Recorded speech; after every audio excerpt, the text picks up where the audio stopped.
Welcome back to Making Adventure. I'm Kimi, and this week I'm going to show you how to convert pretty much any natural gas cooking surface to propane. But wait, before we do the intro, hit the like and hit the subscribe because we're really trying to get to 1,000 subscribers. Now roll the intro.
Pretty much any natural gas cooking surface can be converted to propane. The reason we want to convert over to propane is because it's really difficult to transport natural gas. It can be done, but it's really hard to. Most people just opt for propane. But propane is a different fuel source than natural gas, obviously. The reason why we're putting a residential size cooking appliance range, the reason we're putting a residential range in our tiny house kitchen is because an RV range cost about the same.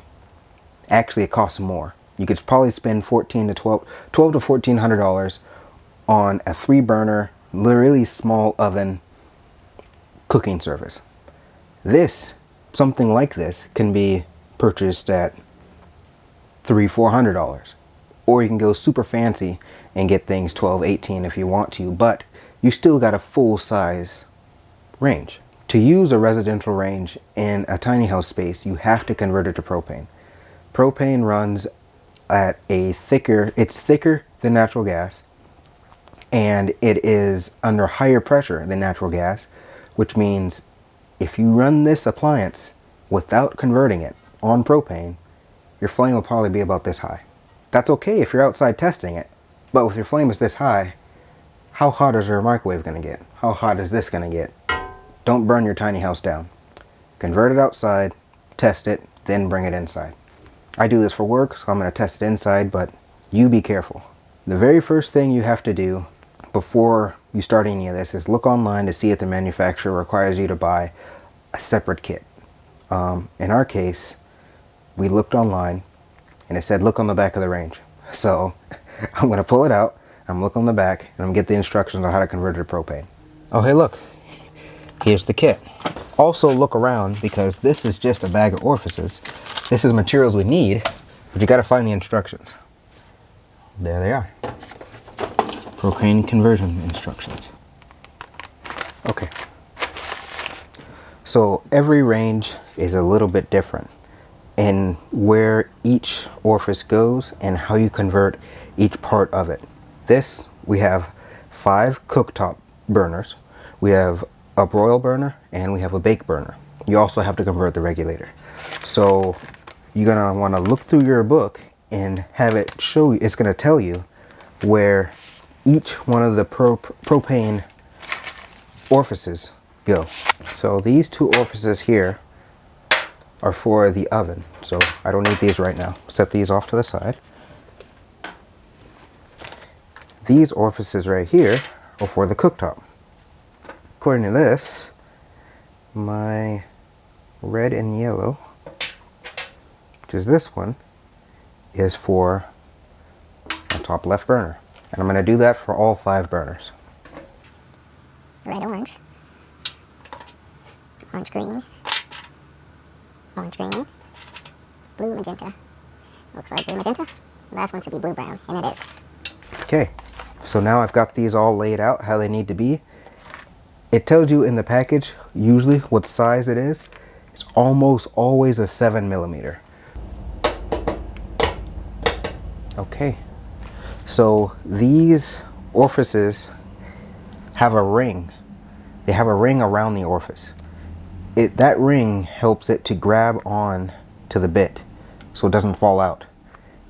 If your orifice doesn't have that, you can stick some painter's tape and you can rip off just a tiny bit, just a little bit. Fold it to where it's sticky side out on all the sides, and then stick that over top of your socket. Push it in with something, not your fingers. If you push it in with your fingers, the sticky will all be removed and you wasted your time. But if you do it like this, now when you stick an orifice in there, this doesn't have anything on it, but you stick it in there, it'll hold that. Now if I poke this back out, if I stick this in, it's coming back out. So just that tape in there will hold the orifice in place. You could thread it down in and then not drop this orifice in your range and have to take the entire range apart. Ask me how I know.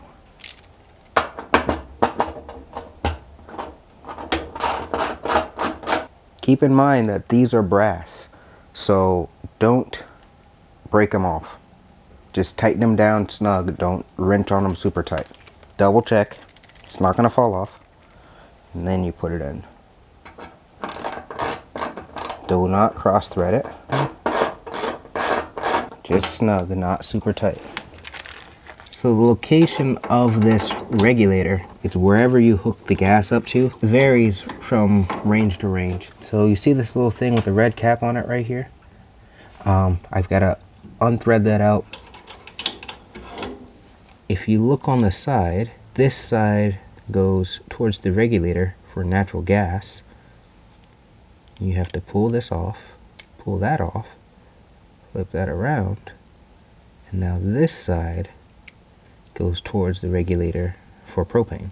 And make sure you put this little, it's like a washer, make sure you put that back on. And you just thread it back on. Now there's two more orifices in the oven and the broiler. So now if it's really hard for you to work around your door, just take it off.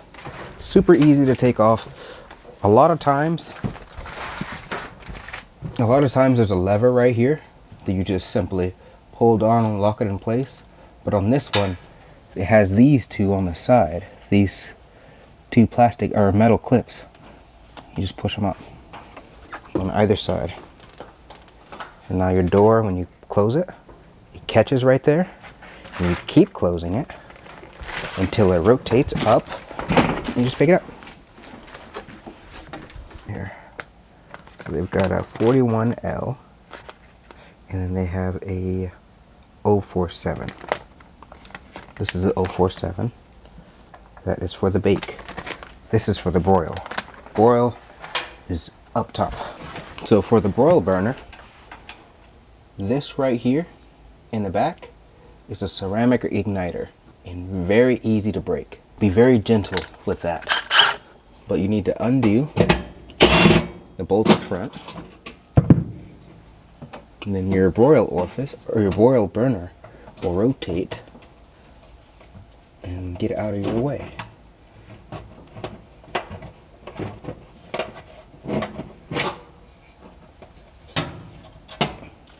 This is inside of that metal cage. It's very fragile. Just simply undo this. And then you thread the new one on. Again, don't make it super tight. Just a little bit of snug. Put this back in.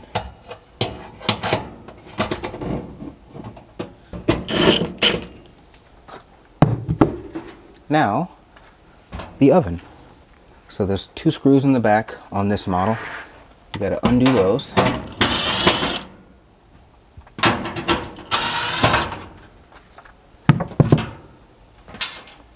And then this grate comes right out. Very loud.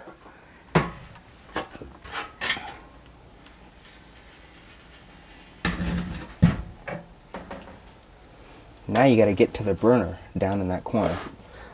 I'm going to get it from underneath. So I'm going to take this off.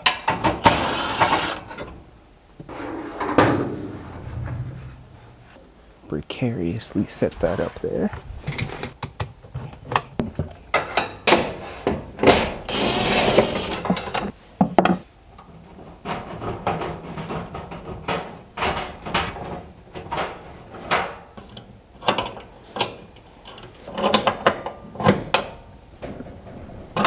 Okay. Now I'll just stick all this back together. So when you're putting the door back on, it's really important that this little clip gets caught on this top piece. Really important. Has to go in on both sides. Just like that. Nope, not like that. Like that. Exactly. Really important. Lock those down. Or I should rather say unlock. There it is. Your propane conversion is complete. So really important to save those just in case you want to go back to natural gas. So since we don't have our propane system set up, I'm going to rig up just this tank to test our system. You can't hook up full tank pressure to any appliance really. You have to step it down with the regulator. Even though there's a regulator on the range, you still need a regulator to go from the tank down to something to put into the line. And then from there, it travels, and then it's stepped down again to something the range can use. Beep. Is it gonna beep? It's not gonna beep. But it is on. The fancier ones beep. And then just hook up your pressure.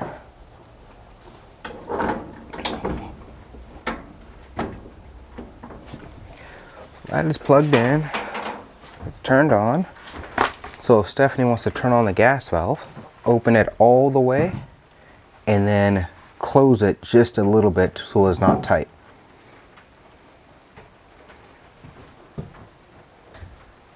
All the way. When it stops, now close it just a hair. Yep, just like that. I always test the biggest burner because it's going to have the highest flow to get the most air out of the line first. And then while that one's lit, I'll light all the rest.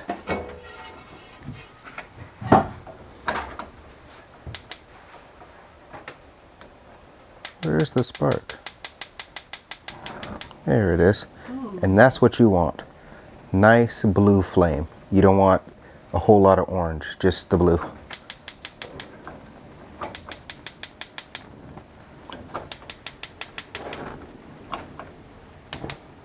And there we go. This one's a little off center. You can take it, and you see how this is burning really bright, but that's not that much. You knock the little thing around and get it to burn more even. There we go. That's more even. And that is it. So that is the tops are all functioning properly. Now you want to start the broil. Same thing. Set it to high. Let the glow plugs heat up. And then you can hear the gas flowing. Once you hear the gas flowing and you hear the flame has lit, take a peek in and look for that blue flame again. You don't want to see the orange tips. You just want to see a nice, clean blue flame. It is a nice, clean flame. Okay, now I have to close it. Turn that off. Go to the bake cycle. Hit start. Let the same thing for the bake happen. It's very obvious if you don't do the bake burner right because the flame will come out the side of the vents. Down there, you'll see it licking up the side of the vents and you're like, oh, that's not right. There's the light. Yep, that's what we want. See that kind of smoke? You'll see that the very first burn. That's fine. Just let it cook all that stuff off. I like to say cook it to the highest temperature that you're going to cook it to the highest temperature that you're going to normally use. So if you routinely cook pizzas, 475, preheat it to 475. Let it sit there for a half hour, 45 minutes, bake all that stuff off. But don't listen to me. I'm just a YouTube guy. Read your book.